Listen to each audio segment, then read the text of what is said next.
Hi everyone, I'm Larry Satchwell and it's November 15th. Time for a garden update. It happened this week. Monday night, we had a frost. Down in the 20s, it was a killing frost. Last week, this African purple basil was in full bloom, covered with pollinators, and today it looks like this. It didn't affect everything in the garden, but it affected a lot. This basil is one of my favorite plants in the gardens, and it's by far the biggest attractor of pollinators. Unfortunately, it does not produce seeds. It's a hybrid. So you have to take cuttings. And fortunately, a couple of weeks ago, I did just that, and I transplanted them this week. Let me show you that video. How about these hostas? I think there's 4 plants in here, 5 maybe. Late spring, early summer, they were on sale at Walmart. I think I paid $1 a piece for them. They've been underneath my deck here. I've been watering them all summer, but I took them in the basement the other night. I didn't have time before the freeze. I wanted to get them in the ground, and Miko, our cat, has been digging in here. But it's time to transplant these because I want this container for my African blue sage, purple sage, black sage, red sage, whatever kind of sage it is, because I need to transplant that. So let's go plant these. So the cold spell only lasted about 24 hours, but it was enough to kill these hostas that I have in this corner. This is the far corner of the hill. And I'm going to put these new plants kind of alongside them, right over here. That's the plan. They're in there pretty deep. I may have to dump the whole bucket out, I'm not sure. Rake away the mulch. It's going to be in the 70s here for the next several days. There's high 60s, 70s. And this is a perfect time for these to get started.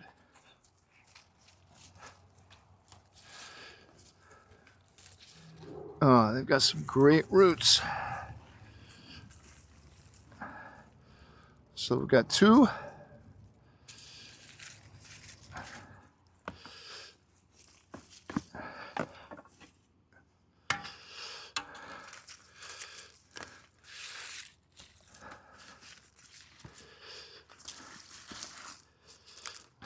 So we have 4 plants in there.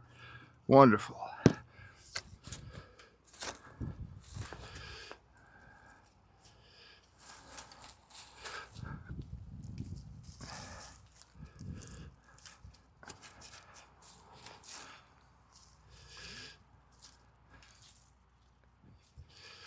Uh-oh.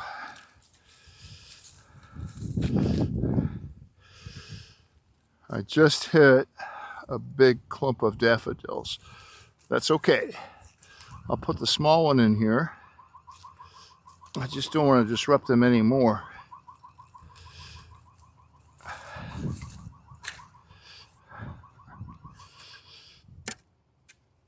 And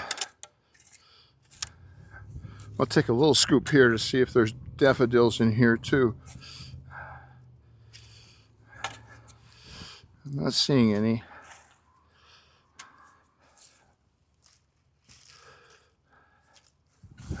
I'll just put this right back over, tuck them away for the winter. Now next spring, I'll be surprised because I won't remember I planted those.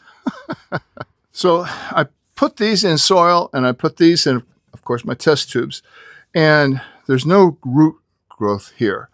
And these were planted exactly the same day. And on these 2, they have developed roots nicely.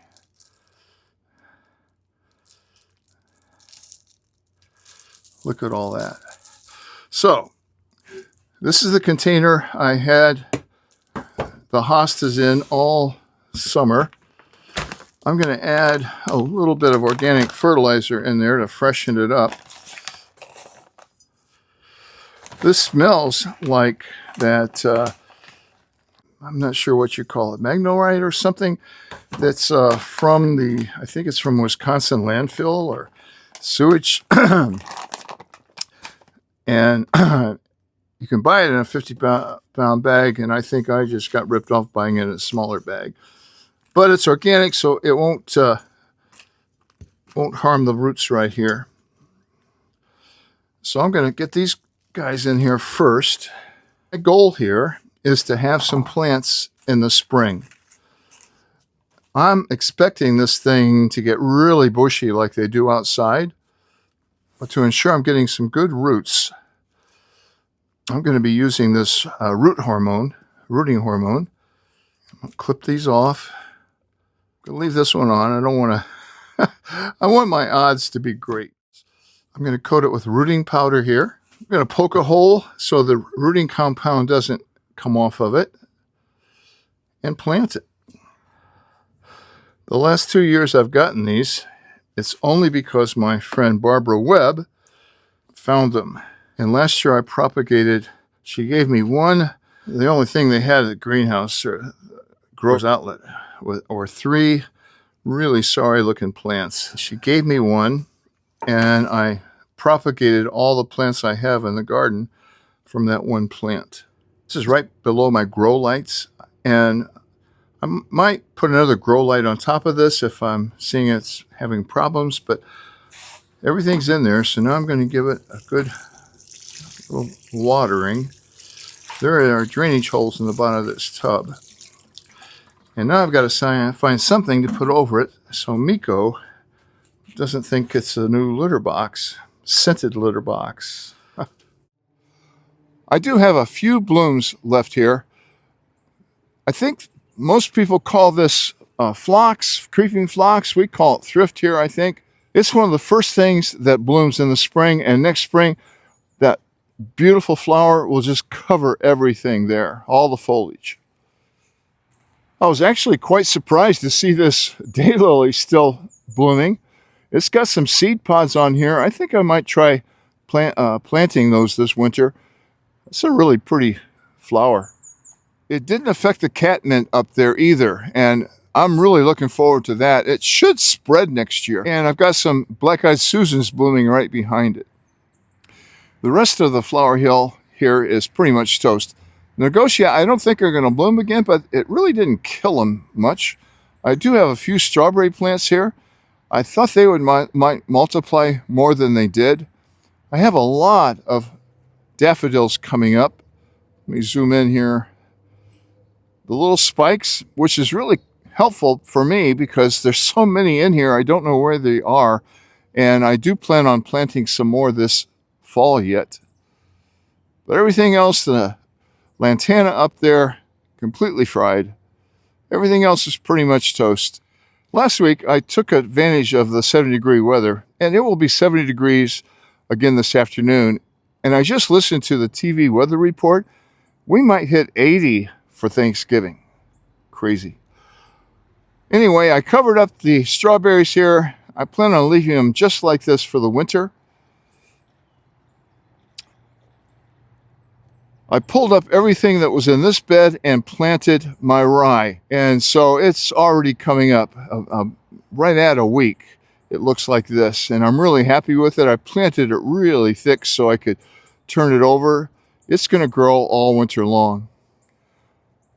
I also, in anticipation of that cold weather, put my tunnel up here.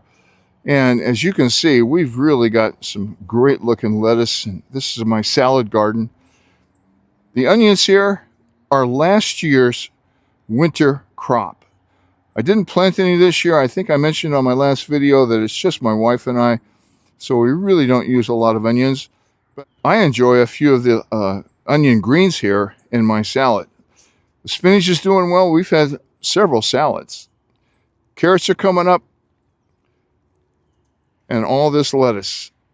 We are still in a major drought here. We haven't had any rain, and so I've been watering the garden, and with the plastic over my salad garden, it doesn't get any water. So I'll leave this plastic off and put it on if we're going to have a really cold night like we did the other day. But right now, it's lows in the 40s, highs in the mid-70s. And just yesterday, I planted more rye in these 2 beds. I was going to put this bed to rest under a thick blanket of pine straw. But when I went to the pine straw lady I usually go to, they were out. So I went ahead and planted it in rye as well. I have all these tomato cages on top of here to prevent the cats from digging in. Looks like one of them has already walked across here. But this will be up and look like that other bed in no time. That frost didn't affect my peas at all. They're still doing really well. But not very many of the peas germinated, so I was really disappointed in that. I still have some sunflowers hanging on, barely, but hanging on. It burnt the leaves, the ends of the leaves here on the Mexican petunia, but there's still a few blooms on here. Well, I'm going to leave you here today in my workshop. I've already gotten one of my catalogs, Pine Tree Seeds. Super Seeds, if you look them up at superseeds.com.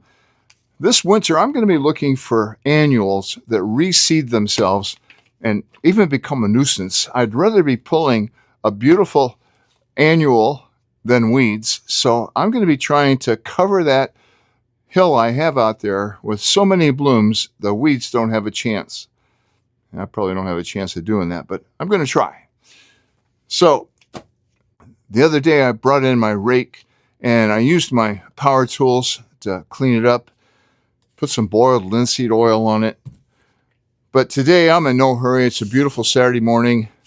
Georgia doesn't play football until this evening, so I'm going to take my time. This is when these came out, and this is one of the originals, called a hula hoe. And my mother-in-law thought they were the greatest invention since sliced bread, and so I bought one too, and they are really handy. I need to sharpen it, and I need to clean up this handle because I've left it outside all summer.